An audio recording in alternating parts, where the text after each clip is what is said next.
The following video is available in audio-only format on the free Red Pill Philosophy smartphone app. If you're about to hit the gym or go for a walk or on your way to work, just pop in your headphones and take this video on the go with you. To download the free app, just click the link below.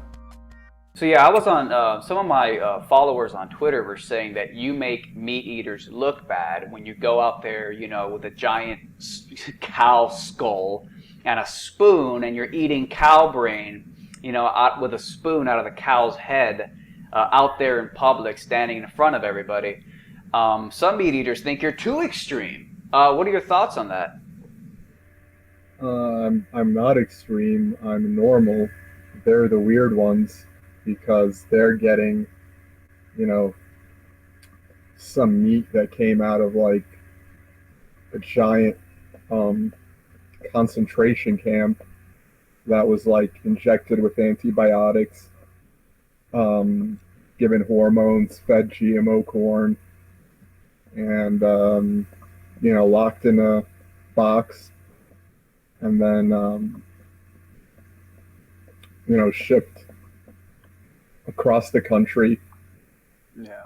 And you know, winding up, you know, between two buns, and it's like you know, that's weird. Like, I'm doing what's normal. Like, what I'm doing is like what, you know, all of their ancestors have always done. Like, probably like, you know, unless it's people whose like ancestors have lived in cities for a long time, going back, you know, even up until recently, like they've all eaten brains.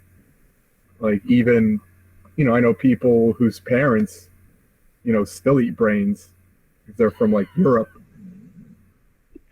You know, they eat all that, like they love it. It's funny because it sounds crazy to say eat brains because brains are such a taboo part of the diet that the fact that you just say it so nonchalantly is just fucking hilarious. You're like, oh, eat brain. Like, that term, you don't think of it as an actual thing that people would engage in. But that's you know, that's like what I like about you is that I think that you're actually consistent. I think it's weird when the average meat eater will, you know, make, ooh, dogs are a special class. You can't hurt my doggy, and if my doggy dies, I'm going to feel really bad.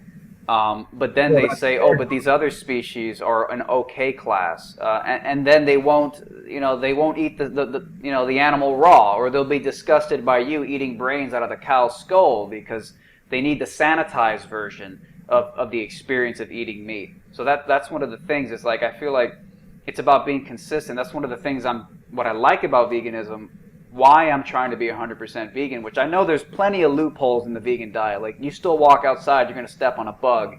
That's not a vegan act. Well, the biggest loophole is that all of your vegan food is grown with, you know, manure from factory farms. That's interesting. I wouldn't know that because I don't really get into like all the details. I probably should.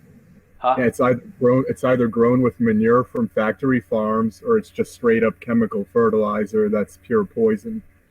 Really? So you're saying that the majority of like vegan food products that are, you know, harvested, a lot of the fertilizer comes from factory farm cow shit? Where else are they going to get it? So, but aren't there like, you know, good alternatives to like just a bunch of cow shit from factory farms? Like, aren't there other viable alternatives to get fertilizer from? Like, does it have to be cow shit? Eating, you know, industrial grown vegetation, and that's going to come from industrial produced shit. You're not going to have an industrial, you know, soy field that's getting their shit from, you know, organic farms. For all Americans, this is our vision. This is our mission. But we can only get there together. We are one people with one destiny. We all bleed the same blood. We all salute the same great American flag. And we all are made by the same God.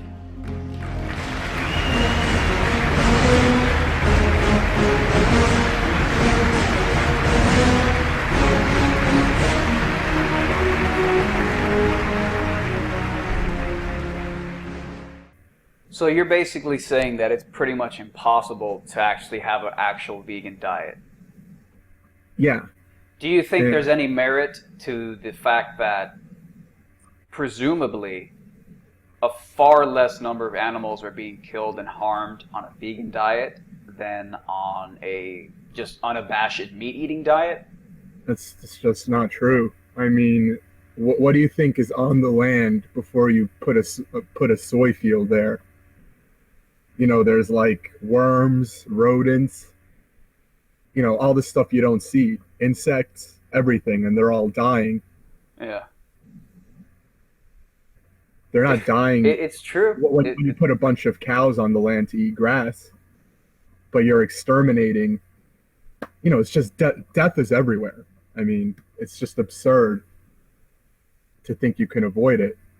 I feel like that's a big part of this, because that is a big part of why I like the idea of going vegan. I like the idea of living in a world where I do not have to kill things. I don't have to take a life in order to live. I like this idealized concept of being some kind of pure being who isn't hurting anything.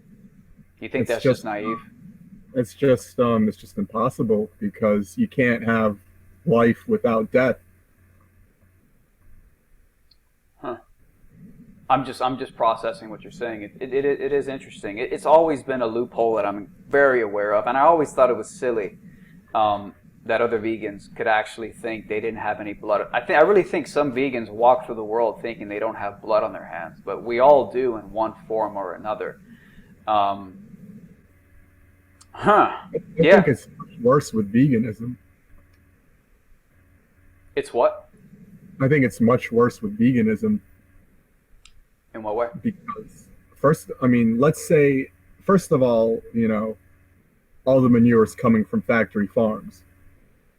But let's say you found a way to grow manure in vats, like they want to start growing meat in vats. Let's say you found some way to do that. I mean, they're disregarding the fact that nature has a cycle, and the cycle is animals eat the grass, and then they shit, and it's like all this bacteria and everything.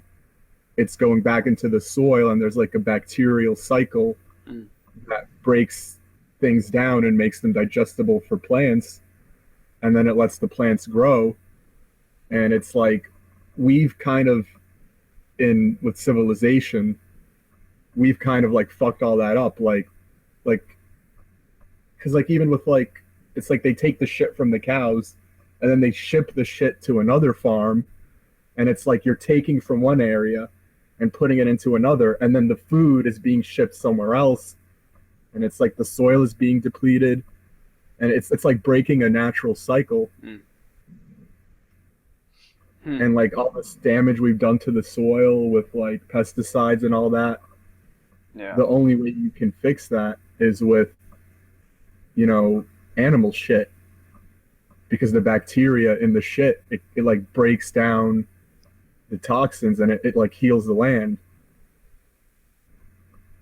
Interesting. I don't know anything about that, so I'll just let it hang in the air because I have no idea, but it's interesting. I can't confirm it now. Obviously, I'm not going to Google it in the middle of our conversation. The best person to look for that stuff is Joel Salatin. Yeah, I've heard of him. JoelSalatin. He's like he's a grass-fed farmer, and he just, first of all, he produces more on his land with grass-fed than factory farms produce with the same land. And he can take like a fucked up piece of land, and by putting animals on it and grazing them, like the land starts healing. Yeah, I've seen what he does. He has like that little mechanism method with the chickens, and then they're like in a little square section, and then he moves like the chickens over the grass one section at a time. he's got it down to a science. Yeah. And the only caveat with what he does is that, you know, you can produce more food with the same amount of land, but a lot more people would need to be farmers, Hmm. which is great. I mean, That'd be who wouldn't, awesome. like, how many people do you think wouldn't want to leave their fucking job at McDonald's Mm-hmm. and just be given a plot of land and like told like you can be a farmer now? That's crazy. That's very true. Like I've actually had like ambitions to want to at least experiment with like gardening or maybe go volunteer at like a local farm or something because it just seems like such a wonderful experience to be like embedded into the nature and watching things grow. Like that's such a wholesome, beautiful experience. Yeah, that's why all this like environmental movement we have now is all bullshit. I mean, it's all coming from the UN. They want to put carbon taxes on everything, especially meat, because you hear all the vegans saying like, "Oh, Mm-hmm. 50% of greenhouse gases are from animals." And like the UN says farming is too important to be left to farmers, and it's all part of this environmental movement. Mm. Like if there was real environmentalism, like we'd be putting people on farms to feed everyone locally. Huh. We'd like instead of like talking about how to tax everyone, Uh-huh. why don't we talk about like not having, you know, nuclear reactors everywhere that are just ticking time bombs? You know? Yeah, that's very It's interesting that you it's all mentioned that. fake. All the environmental stuff that vegans talk about, it's all fake. Yeah, I don't buy climate. I don't really buy the whole global warming bullshit. I mean, not Biggest that it. threat, I mean, Fukushima's still melting down, Mm, and all these vegan environmentalists, like, they never talk about that. yeah, Like, it's the worst thing that's ever happened to Earth, yeah. I and they don't definitely want. think there's a lot of establishment support behind the whole vegan diet. I definitely think there's a lot of establishment organizations. Like honestly, like those people that you confront at those little vegan picketing tables, um, they look like the type of establishment thug type people who are probably funded by like these big elitist organizations because they have that sort of thuggish the way they have confronted you. Well, That's like thug shit. well, they don't have to fund it anymore. It's all on autopilot now. Mm, very Like the whole thing interesting. runs itself. See, my issue is, you know, that claim that you made that basically there's no such thing as a a vegan diet where there isn't any suffering. And I'm not saying that you're wrong, but I'm just trying to analyze it because I would like to offer a counter argument, but I'd have to research all the claims that you made. But it is true. I mean, you're gonna if you're gonna plant crops, you're gonna be even if you do it yourself in your backyard and you're trying to be as fucking perfectly, you know, non-harmful as possible. I mean, I mean, you're going to be putting a shovel into the dirt. You're going to be slicing through worms. But I think here's an argument that I've heard people make. Isn't there sort of a spectrum of sentience?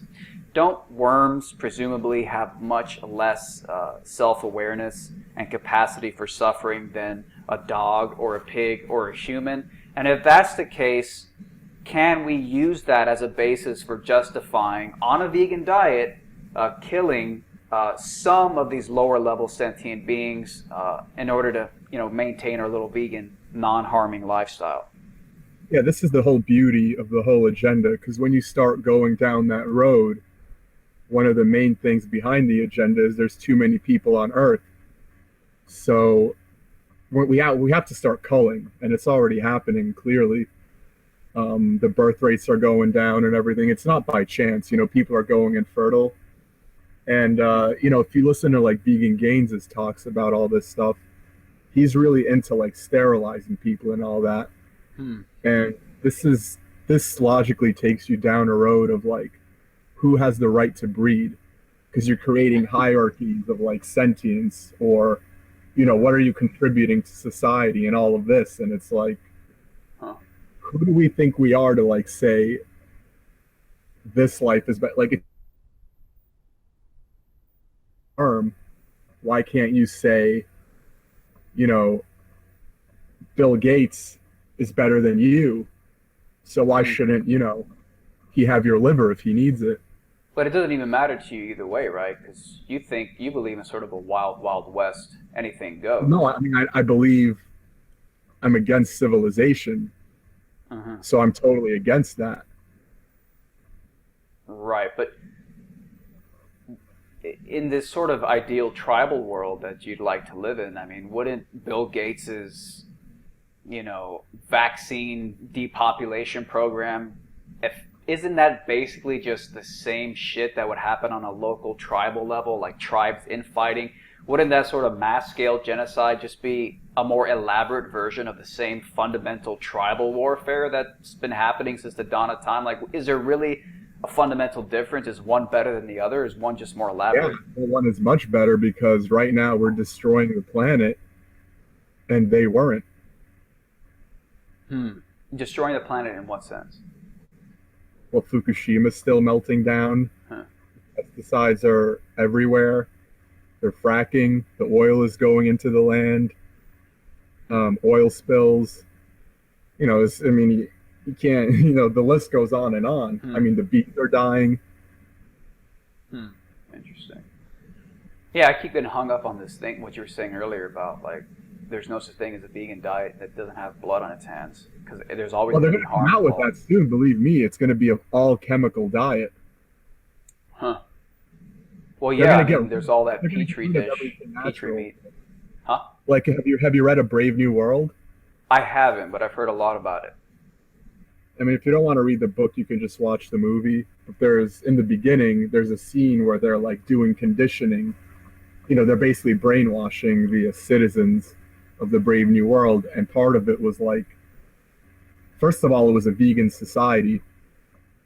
And second of all, it's like Was it explicitly vegan? Like, it actually says they're vegan? explicitly vegan. Like they're showing like in the movies, it's like they're showing like documentaries of the past, and they're like these filthy primitive humans used to eat meat, and they even used to eat dirty things from the ground. And they're like saying basically like eating things from the earth is dirty and all that. Like they want to get rid of like everything, and like with all this supplement shit, it's like they want to put everyone on like nothing but chemicals. Like the meat will be grown in vats. Like what are they calling it? Super meat? Yeah, petri Like- meat, petri dish meat. But Yeah, do you think there's some type of like essential health difference between like an actual cow and some like fucking petri meat? What if they somehow find a way that it's just as nutritious as like an actual cow? Would you Where have the a problem nutrients with come that? from? The cow's nutrients are coming from the earth and the grass and the bacterial interactions and everything. I mean, this is all they're going to be like pouring, like, oh, here's a bucket of B12, here's a bucket of vitamin A, and they're going to be mixing it in, and then they're going to inoculate it with the thing, and it might, you might put it under a microscope, and it might look kind of the same, but like, there's no way it can be the same. Fuck. That'd be fucking crazy. That's how it's done.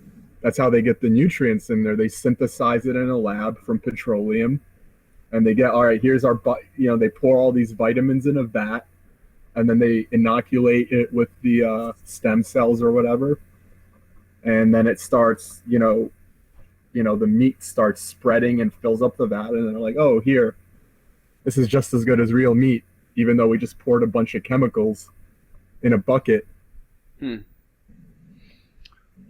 I still have trouble believing that if everybody went vegan, there would still be an equivalent amount of like animal life being destroyed to support that diet. Like I just feel like if billions of people stop eating cows, pigs, and chickens every day, I feel like there would be a radical reduction in the amount of animals being killed for human consumption. Like even if you still have to kill the worms and little rodents in the dirt to plot the crops for all the vegans, I still feel wouldn't there still be a substantive reduction in the amount of animals being killed? Who cares if you're killing the earth? Because if there's no animals to shit, you're going to be putting chemicals into the earth. Because of the fertilizer to grow the crops, right? Yeah, because where are you going to get the fertilizer? Are you just going to raise a bunch of animals that you're not going to kill and not going to take meat from? You're just going to, instead of milking them, you're just going to be shit harvesting. Couldn't there be a way to... And that's not going to happen no one's gonna run farms for shit harvesting. They're just gonna grow everything with chemicals. Well, it is true. I mean, if you did keep the cows alive just so they can shit into the soil for this global vegan diet, I'm sure some vegans would say that that's some type of abuse of the cow because you're enslaving them for their shit. It doesn't matter what vegans say because it's not going to happen. Like, the only reason we can run the system this way is because they sell the shit and they sell the milk and they sell the meat. So they're making money. If you're just selling shit, they're not going to make money and no one's going to do it. They're just going to do it with chemicals, which is what they want to do anyway. So what if we get some type of radical chemical revolution where we can we don't even have to put the damn crops into the dirt to kill the rodents and I know I'm stretching, I'm trying really hard to justify this, but if we do have this chemical age where we can somehow create the crops in a little fucking lab without killing any like animals, do you think, I mean, is there any merit there? That's what's going to happen. That's what's going to happen. I mean, Aldous Huxley didn't pull all of this out of his ass when he wrote A Brave New World. Yeah. I mean, Aldous Huxley, he's descended from the Darwins, from the Darwin-Huxley-Wedgwood dynasty. You know, they're scientific royalty. They've been interbreeding for hundreds of years. You know, he's descended from... But do you think this Brave New World necessarily has to come with so many negative consequences to, like, the planet and the Earth and all that? That's the plan. They talk about it. I mean, you can read, like, another one, you know, there's also Charles Galton Darwin, also part of the dynasty. By the way, Julian Huxley's brother, I mean, Aldous Huxley's brother was Julian Huxley. He was the head of UNESCO, and which is like, you know, the UN basically. And he was the first head of it. So this is like a big guy. And Aldous Huxley knew everything that was going on. Like, he gave speeches about how Brave New World, like, this is what we're working on. Right. So if you want to know what's coming, just read A Brave New World. But also you can read Charles Galton Darwin, another one of his family. But what is what happens in A Brave New World? Are they all just mass depopulated? All the humans are killed off? Like, is there some type of nefarious outcome? They're mass depopulated, and they're like in these giant facilities, and they never leave, and they take soma, which is this drug that keeps them happy, and then they take amphetamines to work. Does it mention any sort of like elite who live outside of these little feudal societies and have all the power and just laugh at the masses below, or is everybody just part of this sort of...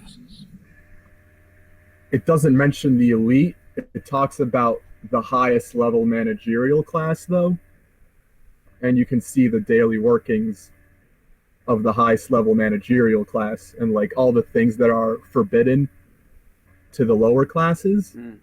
Like, they're allowed, like the lower classes, they can't read books, like they can't read Shakespeare and all that because they're not allowed to like have feelings because it gets in the way and it starts wars and all that. So they've gotten rid of feelings.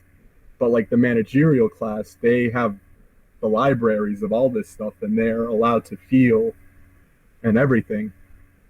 And it's like, in the book, it's like there's like deltas, epsilons, gammas, alphas, and it's like a caste system, and everyone has their jobs. So there's like the worker class, and they're all, part of it is that people aren't even born through vaginas. They're all like test tube babies, and they're all genetically pre-designed with their entire life's purpose planned out.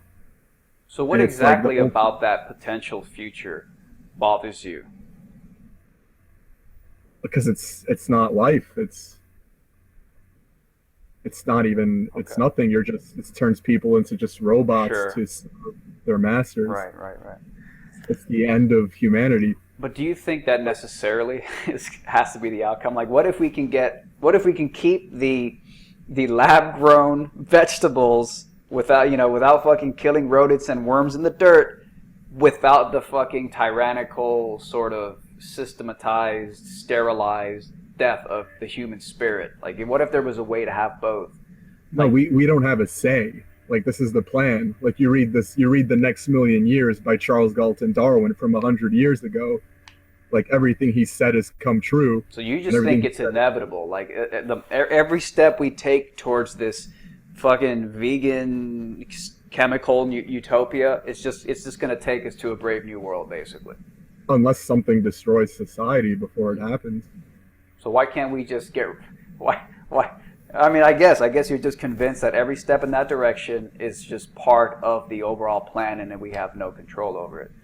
Of course. I mean, it's gone. You read these old books. You know, read A Brave New World. Read Charles Galton Darwin's The Next Million Years. You know, there's a million other books you can read, like by these people whose descendants are still in charge, and everything they said is going to happen, it happened, and it's going to happen because they're in charge. I'm actually going to download the audiobook right now, actually. I'm actually pulling it up on my phone. Brave New World? Yeah. I also get A Brave New World Revisited, which is like kind of the companion book he wrote to that, which is where he talks about how, like, this is what we're working on, him and his family, which obviously they have the power if you look into them. And we're working on it, and it's good, and it's going to happen. And he just breaks down how they're doing it.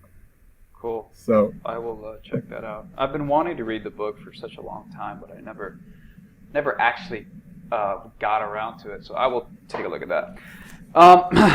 Yeah, you know, okay.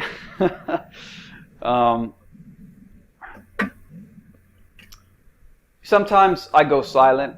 I think moments of silence are just important sometimes to just process. So if I'm just quiet for like a minute, like it's just normal. I'm just thinking.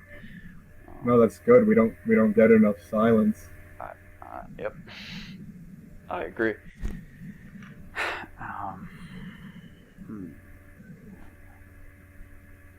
It's crazy. Yeah, I mean, yeah, it is a bit naive to think you're not causing harm. Now, I don't know how many vegans actually think they're not causing harm in some way. I mean, I think they've... Well, their thing is reducing harm as much as you can, Yeah. like definition of veganism. Yeah. So officially, there's no illusion of no harm. Mm. It's the concept of least harm that you can possibly cause. Hmm. Which is wrong because they're causing more harm. Right. That's what you think. Yeah, that they're causing more harm. That's crazy shit. Oh man. I got to look up vegan counter arguments to that to see what they say to your claim that they cause more harm. I mean, it makes sense. It wouldn't surprise me. Well, the worst harm is just the environmental toll. I mean, when you consider the fact that like everything that chemicals have done to the planet, and it's like right now all their food isn't really vegan because it's growing with shit. But the road we're going down, they're going to get rid of the shit, and it's going to be all chemicals. So just think about, you know, all these chemicals we're going to be making with petroleum, and it's just going to be like, you know, we're going to just going to be chemicals everywhere, like saturating the earth.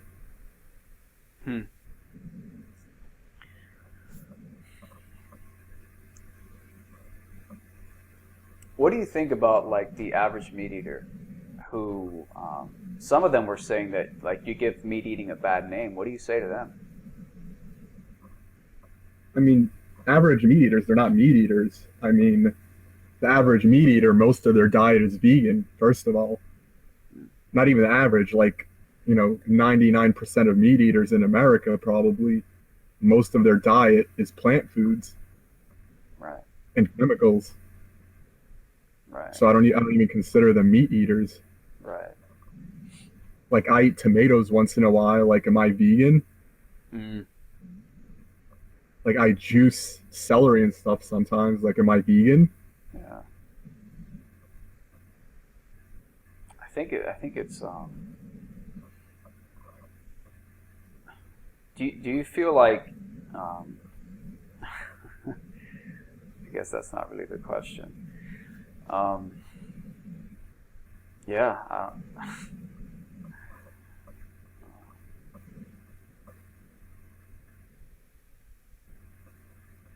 Sorry, just thinking again. Just lost the thought. Yeah, it's great. Yeah. Hmm. Pretty damn interesting.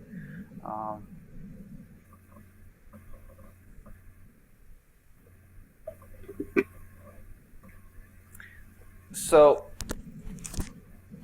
I guess here's something I was thinking about. It seems like to get to the level that you're at, because you kill your own animals, right? Well, at least sometimes. I mean, when I can. When you can, you kill them sometimes. You slaughter them yourself, so you're taking the fur off. You're you're going through all the organs. Like you are deeply embedded in the reality of these physical beings. You see them in their most vulnerable. You take their life sometimes. You pick them apart. You open them up. You pull the organs out. Like that's an experience few people ever get to have. Well, now, but like 100 years ago, it was normal. It was like everyone had that experience. Very true. But my question is, I feel like for the average vegan, they're trying to get as far away from that level, what they would call barbarism. They would call it like it's just savage and it's violent, it's brutal. The average vegan wants to get it, like if it's on a spectrum, they want to get as far away from that reality as possible. But you seem to be just like totally immersed in and accepting of it. I don't know, like, do you feel like you worship death, or you glorify it in your mind, or you enjoy it, or you just accept it as a part of a cycle of life? I mean, killing animals is the purest thing I've done in my life, because, I grew up in society. I'm still in society.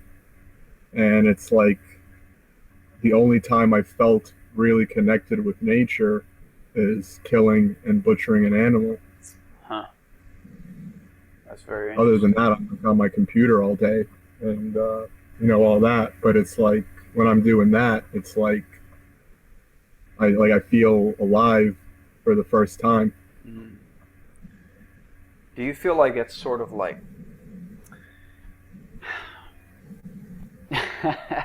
it's fucking ridiculous, because I keep wanting to say something like, well, yeah, but when you're vegan, you don't have to be taking life. But again, you say that it's inevitable, even on a vegan diet, you are somehow going to be taking life.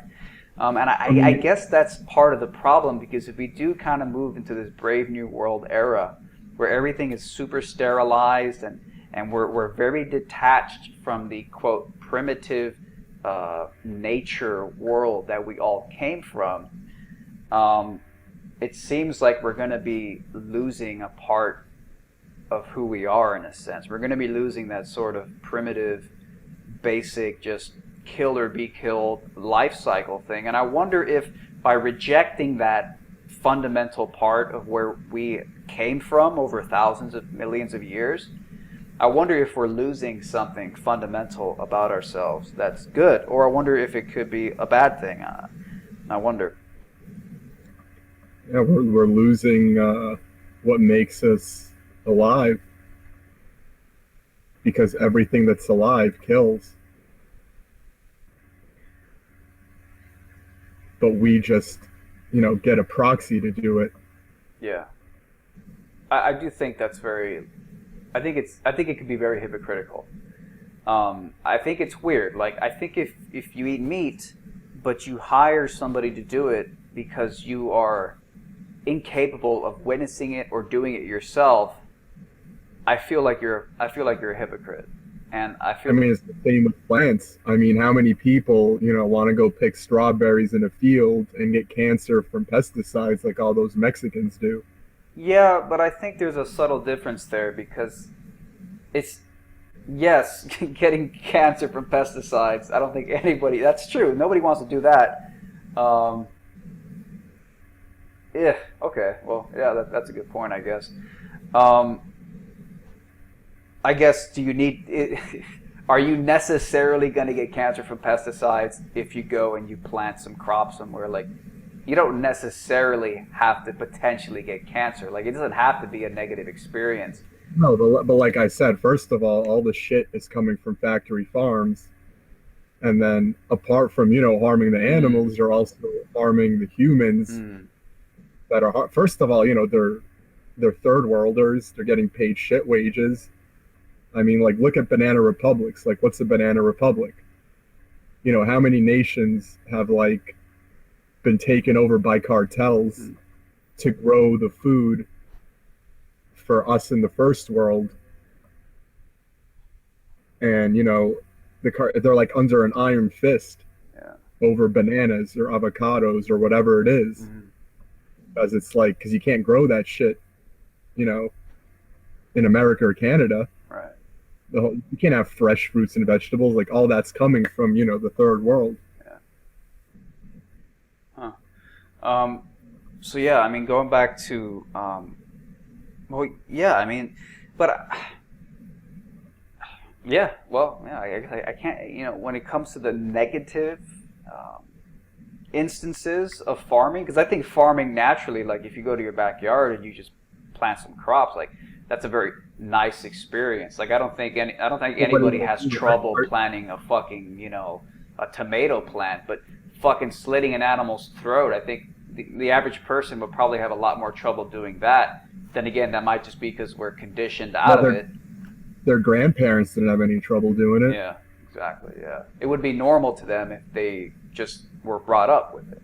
Well, they were brainwashed into But rejecting by the nature. Disney movies. Yeah, they got Bambi and Nemo. Yeah, I always thought that was a problem. Like, I think some vegans were a little too brainwashed by the Disney movies. Like, they extend a little, they extend unwarranted empathy to some of these animals that in the wild they're just vicious motherfuckers. Well, that's because the only contact they have with these animals is in a cartoon where they talk and cry. Holy shit, that's crazy. Yeah, no, that's very true. Um, hmm, yeah. Well, I don't disagree with you that if you're not killing your own meat, I feel like I feel like that's hypocritical. Like, not necessarily. Not the problem isn't that you're not killing your own meat, killing the animal. The problem is if you can't stomach it, and you need to get somebody else to do it. I feel like there's some type of internal inconsistency in your fucking your personality that you have to sort out. Like there's an issue there. You're not human anymore Yeah. because humans kill animals. Hmm. You're just something else. You're like a creature. You're like some sort of golem. Yeah. Hmm. That's some crazy shit. Yeah.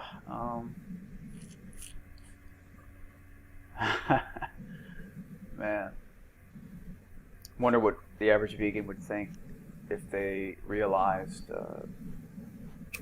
things that go into their tomato and their apple. Because I think a lot of them are probably very ignorant. I Yeah. mean, I never thought about the massive amounts of cow shit. I mean, I haven't researched, I haven't fact checked it. Like, I'm just gonna take your word for it for now. But I never thought about the massive amounts of cow shit. I mean, I always thought about how they're killing rodents and little worms and shit in the ground are gonna get decimated. Um, I think it's crazy, man. Like on the topic of how we've sort of been detached from the reality of life and death. I think there's something very important that we should dig into in there, because like for me, again, one of the big appeals about going vegan was like this life worship. It's a worship of life and it's a rejection of death. That's a big part of it for me. I don't like death. I don't like having to kill something else to get through the day. I really like the idea of just a prosperous, life-driven existence where I don't have to kill something in order for myself to thrive. I don't like the idea that I have to thrive on the back of something else's death. Well, you have to kill a plant, like either way. Well, assuming plants feel or are sentient. I mean, you know, just because they don't have the same senses as you and the same expressions as you doesn't mean they don't. Like I have 2 videos of like TED Talks on my channel, and one of them's called like "Plants are number one and humans are dumb," and I don't know if you just look through, you'll find them. But it's like it's amazing, you know, what these researchers have found with the plants. Yeah. It's like they found like they do recordings like time lapse photography of plants growing, and it's like one interesting thing they found is like actions that plants take while they're growing that like can't be accounted for logically, and it can only be labeled as like playing. Really? Like you have these plants like growing up, and then you'll have 1 or 2 that's just like grow like running around like that, and it's there's just like no explanation for it. Or they'll have like they like did experiments with these 2 vines, and it's like once a vine wraps around a pole, the other vine can't grab onto it and start growing up the pole. So there's this pole, and you see these 2 plants struggling to be the first one to reach the pole, and then as soon as one of them latches onto it, the other one, you see him like going like crazy, like looking for another pole, because he knows the other vine just latched onto it. Oh, man. And they've like done the experiment like 1,000 times. Yeah. It's like every time, as soon as the contact is made, the other one starts freaking out and looking for somewhere else to grab onto. That's pretty nuts. I've heard of the whole plant perception. I think Mythbusters even did an episode on it where they use a polygraph or some shit like that. And Yeah, the polygraph was like the very beginning of the research into plant perception, and now it's just grown into this whole big thing with like the pole experiment, like so many other experiments. But you know like, what's fascinating about the notion that plants are conscious is that I think a lot of people will say, well, you can't prove that the plant is conscious. But the thing is, you can't really prove that anything is conscious. Like, how do you even know that I'm conscious? Like, I can just be some automaton robot that just looks like a conscious person. So can we even prove it exists in other people? The whole proof is I think, therefore I am. So you can only really know for yourself. That's like a fact of reality that you can't really prove that anything else is technically conscious. And the thing is, like a vegan might say, well, you can't prove that the plants is conscious, so I could eat them. Yeah, but then you basically rule out the possibility that anybody else is conscious. So then everything is up for grabs. Animals. So it kind of comes back to haunt you because then, well, anything may not have consciousness. So then it doesn't even matter if you technically go down that solipsistic rabbit hole deep enough. Because I was going to say that, well, how do you know that the plants are conscious? Maybe it's a stimuli response. It's not necessarily conscious, but again, if you apply that skepticism to the plant, you have to apply it to the dog and the pig and the human, and maybe none of us are conscious. How do you prove sentience? I don't think you can prove it. Well, it's just like we look at something and like we feel like, oh, it's conscious. Like you can tell it's interacting and stuff. But the thing is with plants, it goes on like such a slower level that we can't see it, which is why these like time lapse videos are so good. Yeah. Because you see it like at your speed. And when you watch these videos, it's like totally obvious that these beings are like just as aware and interacting and making decisions and all that as an animal is. It's just going so slow that we don't see it. Do you think that there's an ethical argument for meat eating that exists out there? Like, I know you don't like the whole ethics thing, but do you think there's actually an internally, logically consistent, like, ethical argument? Because the reason I'm jiving so well with you right now is because I think you just throw morality out the window. But there are a lot of meat eaters, the moderate meat eaters, that they will try to make ethical arguments for what they do and say, it's okay, you can't touch a dog, but it's okay to kill a pig. I don't think there's a really consistent argument to make. I think you just have to throw ethics out the window. What do you think? Yeah, I mean the whole thing with like killing a dog is okay, killing a pig is okay, but not a dog. It's it's illogical, but like I said, like ethics are just things that people decide on. Like it's not natural. It's just like, thoughts that people have and they just decide to act on them. It's like religion, like religion is like a base of historically a lot of people's morals. It's just like an idea that got into their heads and that's their morals now. Mm. It's like a program in their mind that like filters out like what they can do and what they can't do. Yeah. Like they want to do something naturally, but then there's like a firewall Yeah. and it like blocks the action. Right. And it's different for everyone. Yeah. Yeah, I mean, in China, the Yulin Dog Festival happens every year. They're fucking like butchering up dogs and cats and shit, and they're eating them, and like people in the West like shit themselves. They get so angry about it. But how do you think fucking Hindus feel that all we eat is cows over here in the West, and they think the cow's They're sacred? even more horrified. Yeah. Fuck, that's insane. Like a Hindu would much rather kill a dog than a cow. Yeah. Yeah. And it's just like basically religion. It's just ideas. Yeah, I mean, I think that's one of the cool things that, about you coming onto my channel, because I have a lot of unapologetic meat eaters in my audience. But I'm going to be very interested to see the comments, because it's going to be interesting to see how they try to, how they try to justify their positions. Because I just don't think there really is a logically consistent way to do it. They're going to say retarded. Yeah. That's probably 90% of the comment. How do you feel about that? How do you feel about people who are so proud about, yeah, I eat meat, yeah, we're gonna eat meat, but like they think you're crazy for eating brains out of a skull? Like, they're just like disconnected from nature, just like vegans are. But at least they're not so dogmatic that they'll prevent themselves from eating something that their body is telling them they need. mm, And they don't start going crazy like vegan gains or some of the people, you see in my vegan rally videos where they're just like, yeah, those motherfuckers are so stupid. they send, their bodies are like craving it so much that they start like this descent into madness. That's a funny way It's to. kind of like priests, like they can't get married, so they start fucking kids.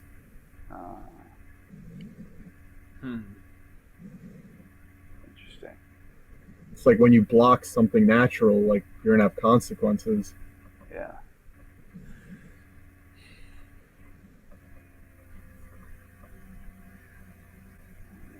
It's crazy shit.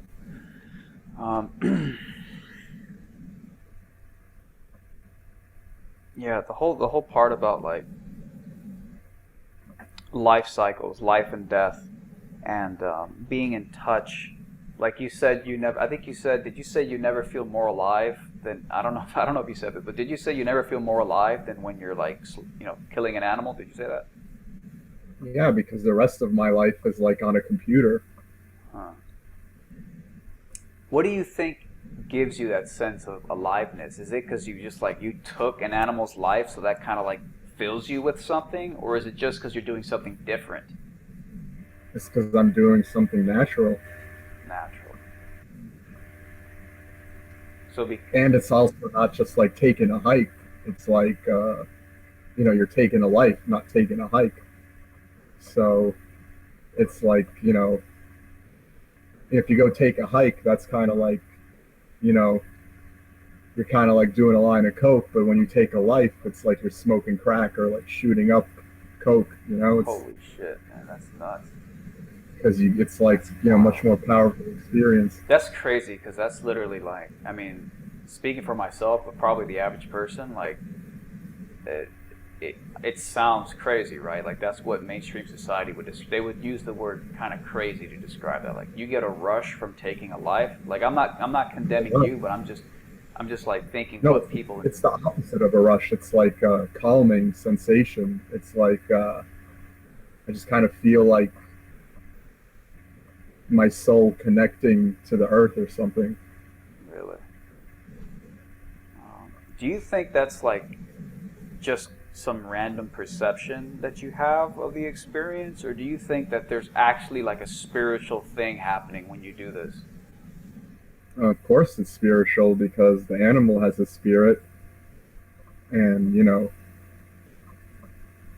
my hand is removing it from its body. So you think you're taking the spirit, like you think you're somehow absorbing it, like do you have like, I don't know where the spirit's going, but I know something huh? spiritually So do powerful is you think happening. animals have a spirit or something like that, like a soul or spirit? I think everything does that's alive. A few years ago, I put my cat to sleep. I had a cat a few years ago, and I had to get her euthanized. Hmm. And I could have sworn that when they injected her with the chemical to kill her instantly, I could have sworn that I could sense something leaving her body. Like, I couldn't see it, couldn't feel it with touch, none of those normal senses. It was like almost like an other sense, and I could sense like something just lifted off her body and like went somewhere into the air. Yeah, Do you have similar experiences when you kill the animal? yeah. And when my grandmother died, it's the only time I've been around death. Other than that, at least the death of like a mammal, which is something I can relate to more. And it's the same kind of thing. I like sense something leaving the body. So do you do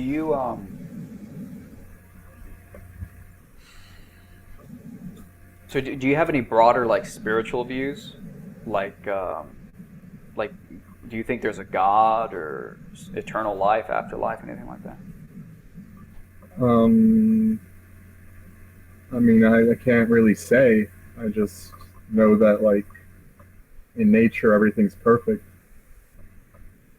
Huh. So you have no do you have any theories on when you sense that spirit leaving the animal's body? Do you have any like theories, or you ever thought about like where does it go? Does it go back into the cycle, reincarnation, anything like that? I probably lean more towards going back into the cycle, but like I really don't think about it much. Because I feel like that's the fundamental. Like if I am going to really like fucking make a decision about veganism, I feel like I need to go as deep as possible, like as fundamental. So, if there's like some type of grander, transcendent reality, and that physical reality is just sort of a game. So don't take it so seriously. If something dies and something lives, like it's just a game, and there's a transcendent spiritual world, then that would definitely help change my mind on veganism and my views about animals dying. Because I do have this sort of thing like, damn, I have like this excessive empathy. Like if I see like an animal die, or like I love my little brother's cat. He's so I love that cat so much. Um, so it's sometimes I just wonder if maybe there's just a transcendent life is not meant to be taken so seriously. There's more going on here at a deeper level. Um, Yeah, that's what killing has shown me, that it's like more going on, and it is a transcendental experience. Like as from coming from someone that's been so starved and isolated from nature his whole life, it's like it felt like a transcendental experience.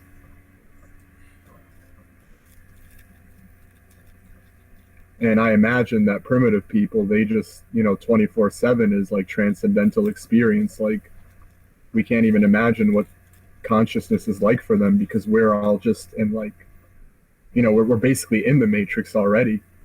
Like everything's computers. Like right now my image, it's like gonna go to thousands of people. Like I log into I got an email from YouTube in the beginning of December, and they're like 40,000 minutes of me has been watched this month. and it's like 40,000. Like that's not me. That's like a digitized like hologram. Mhm. It's just weird. Right. It's almost like it's Like hollow. It's lacking any real substance. It's just like it's fake, basically. it's like a projection. It's just strange. It's very Huh. strange. It's like I'm already in the Matrix because like there's been like you know hundreds of thousands. No, there's been like millions of minutes of me just like flying through cyberspace. Huh. Like my image.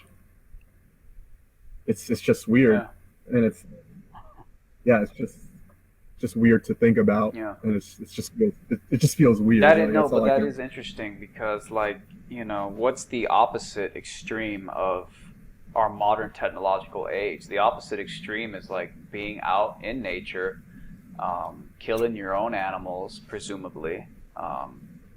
Unless you're like some primitive tribesman who happens to be vegan. I don't know how many of those ever existed throughout history. No, that's never existed. Um, yeah, I mean, you're just so goddamn in tune and in touch. That's very fascinating. Meat eating as a pathway to spiritual transcendence. Never thought of it that way. Killing as a pathway, Huh? killing animals Right. as a pathway Yeah, that's to right. spirit That's what I meant. That's transcendence. what I meant. Yeah, definitely not meat eating. Killing animals. Killing the animals. And then eating them, and hopefully drinking their blood right after you kill them. But it's almost like you have to first have an internal. It's like I don't know if it's enough to be around dead animals. I think you have to have an internal shift because when I was growing up, my parents, my dad and his brother would go fishing a lot, and we'd catch fish, and sometimes he'd catch a really big fish and he'd lay him out there on some table on the boat, and then he'd get a knife while the fish is still alive. He'll like cut its head off, and I was there to witness it, but I remember being repulsed, because I've been raised to think, to have empathy for animals. It was because he killed Nemo. Huh? He killed Nemo. Well, that was long before Nemo, but yeah, I get the point. Yeah, exactly. He killed Nemo. He killed Bambi, etc. But still, it's not enough to be around it, to be around like killing. I think you have to make an internal choice to radically embrace the cycle of life and death and have no more of this empathy, concern about, oh, did it suffer, did it die? I think only until that internal change happens, I think that's first and foremost, you need to have that before you're ever going to have any sort of transcendent experience killing animals. You think that's true? Yeah. I think you just got to do it, like with like an animal that hasn't lived like a tormented existence. You got to do it with an animal that's lived in a natural way, and then just do it, and that's it. Right. And you just have to be calm yourself, because whenever I've done it, the animal was totally calm. It's like some Avatar Like there was shit. no what? It's like some shit out of the movie Avatar. I don't know that. I didn't see Avatar, but The movie sucks shit, but there's a scene where the little primitive Amazonian woman, she's like, you have to respect the animal's life, and then she catches like a deer. The deer is still alive, but then she lies the deer down, and then she like just puts a knife through its throat, and it's like a super like spiritual thing, and it's like the animal just kind of lets her take its life type shit. that's what happened with me. What was it? A goat? A sheep. Sheep?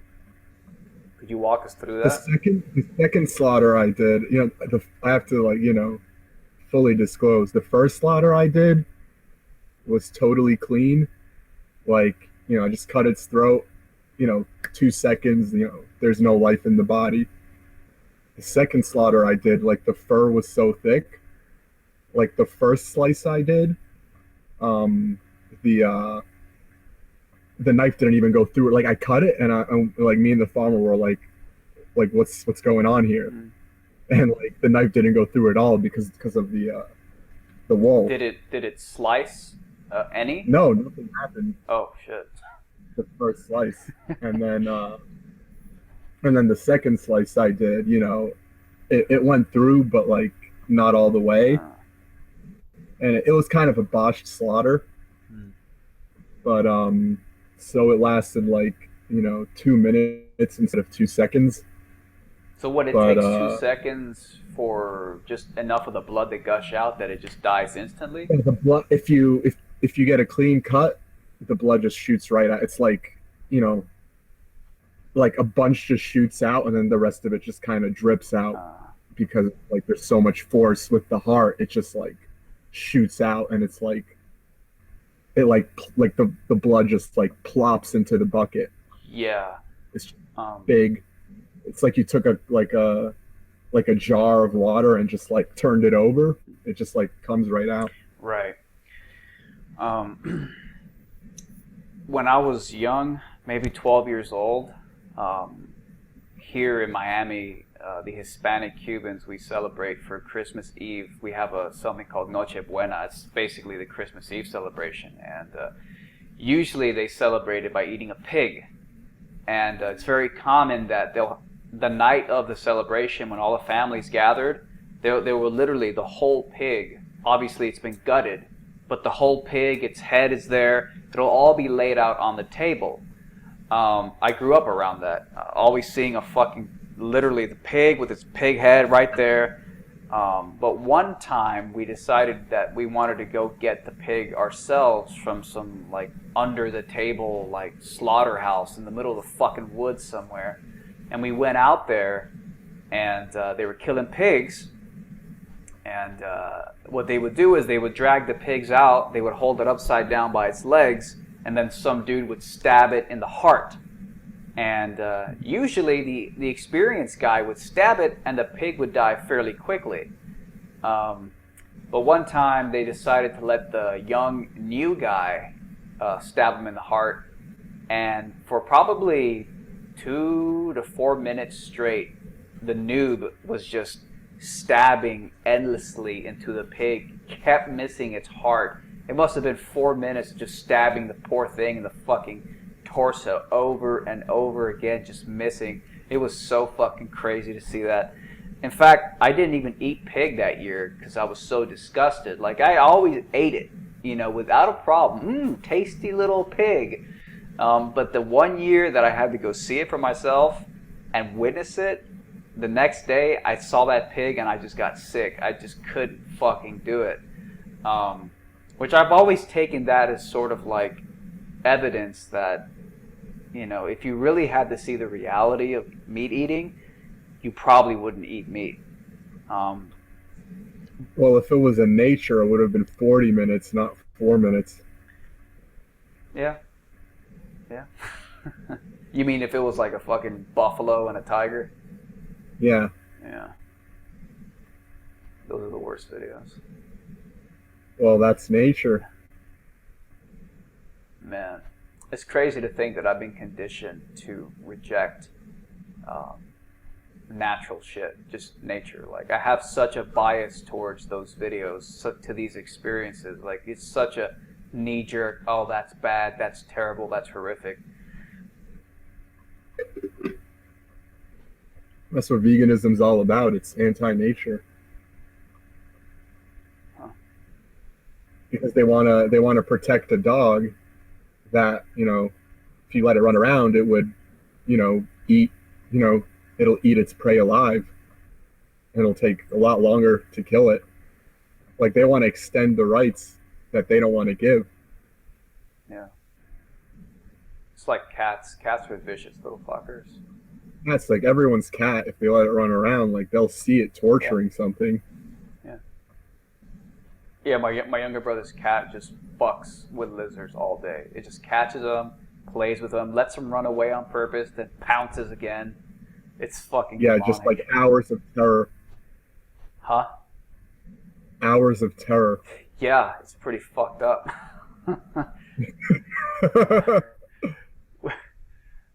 So here's a question. How would you feel if you were in the wild and a pack of lions decided you're next. Well, we'll see who wins. Well, obviously you probably would lose, right? Well, unless you had a gun Well, or something. The Maasai hunt lions. Right. There's this one video I saw of the Maasai. One of the things they do is they find lions that just killed some prey, and they just walk up to it like three guys, and they just kind of, with like their aura or something, they scare the lion away, and the lion just runs away and they take its kill. They don't even have to do anything. They just like walk together. I don't know what they're doing, but they just like walk up to it, and the lion just freaks out and runs away. I mean, humans are much more dangerous than lions. You'd think we would have to be, considering that we're at the top of the food chain. Like, we gotta have some fucking skill in the wild. If we made it, we fucking made it. Yeah, a lion is nothing compared to a human. In what way? Just strategic mental hunting tactics, or? Yeah, I mean, we have a spear. We can kill. Even the most primitive human has a spear. Yeah. They can kill a lion from 20 yards away. Right. That's true. That's. The lion has to like get its claws on you. Yeah. Long distance killing. I mean, that's one of the biggest advantages in the fucking in the wild. Yeah, no other animal can do that. Pretty much no other animal could. Can't think of any. Other that traps. Like spiders set traps. Yeah, that's really crazy. Like they weave like webs of murder. It's fucking crazy. Yeah. And then they cocoon it alive, and it'll just be alive in a cocoon, just like, it's kind of like being buried alive, like waiting to be eaten. Yeah, it's crazy because I think when I've always watched these documentaries when I'm young, throughout my whole life, I've seen documentaries about insects and how do spiders hunt and how do they kill and all that shit. I think because humans, the average human thinks they're somehow separate from what you call that natural, just reality, the real world of life and death. It's almost like I'm seeing it now with fresh eyes when I'm looking at it without all the resistance to it. So yeah, I think there's definitely some that happens. I think when you put up all the empathy and that's terrible and that's disgusting, and God, that's so bad, you shouldn't be taking life, it's so awful. Maybe if you just look at it as that's reality, I definitely do think there's a change in consciousness that happens when it comes to how you experience and interpret death and suffering. I mean, the farmer I get my animals from, he's like, killed thousands of animals, slaughtered them, and I've never met someone with like more respect and empathy for animals in my life. Because he has like so much respect for his animals, like he cares about them a lot. And then Joey Carbstrong will come and say, oh, and then he gets his knife out and slits their throat. And it's like, so what? Like, your respect for the animals, it's fake. His respect is fake because he's not part of the cycle. It's like, these vegans, they have their animal sanctuaries and they like cuddle up to like, a goat. And it's like, that's ridiculous. Like, why don't people have pet goats? Like, we have pet dogs because we can relate to them because they're killers and hunters just like us. And they're smart. But like a cow or a goat, it's dumb. It just walks around and chews grass. And it's like, you can't, like, you're faking it when you like try to act like you have some sort of connection with like a cow and like pretend that kind of connection is anything like what you can have with a dog. Yeah. Like a fake type of connection, whereas like the type of connection my farmer has with his, livestock it's like a real relationship with like real respect rather than some sort of, you know, virtue signaling for the camera. Yeah. Hmm. Oh, pretty interesting.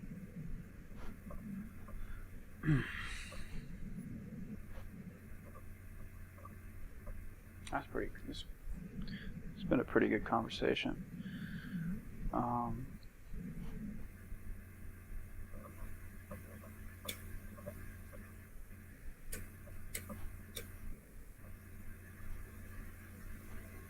So let me ask you: do you think that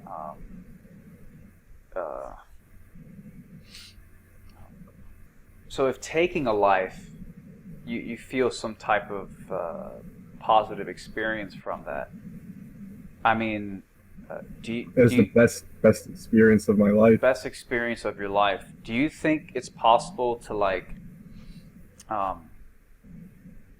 get positive experience, positive feelings from like torturing an animal? Like, do you think that could be? Do you think that could make you feel good in some way, like torturing an animal or some shit? I mean, I wouldn't want to do it. Why not? I'm just curious. It just doesn't appeal to me. I have no reason to do it.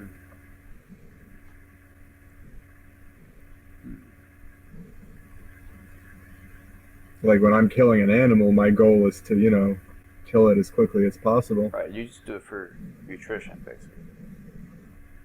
Yeah. You're not like there's no reason to keep the suffering going. Oh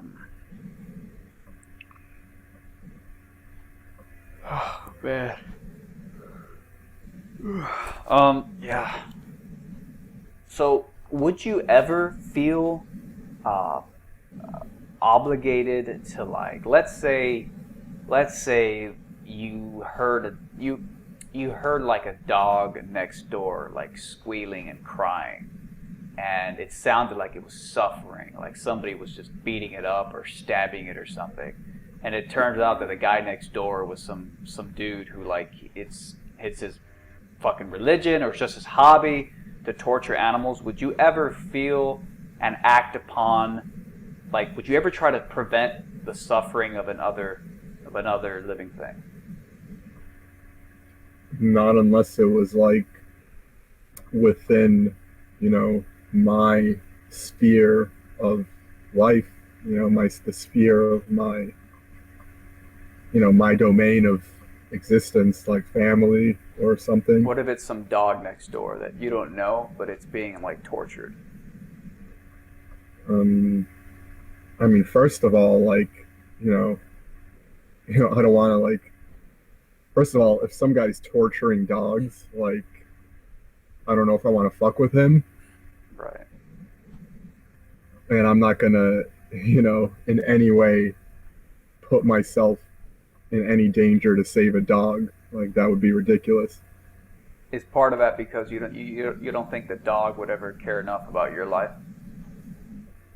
No, it's just that I care about my life, and it's just some dog.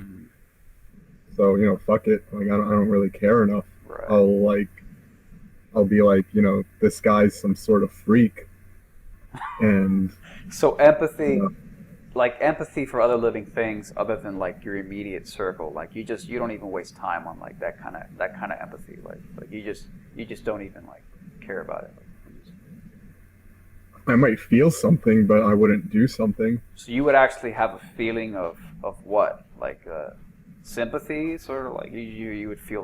Yeah, I'd probably, you know, yeah, I mean, I'd feel bad, but like I definitely would not do anything about it.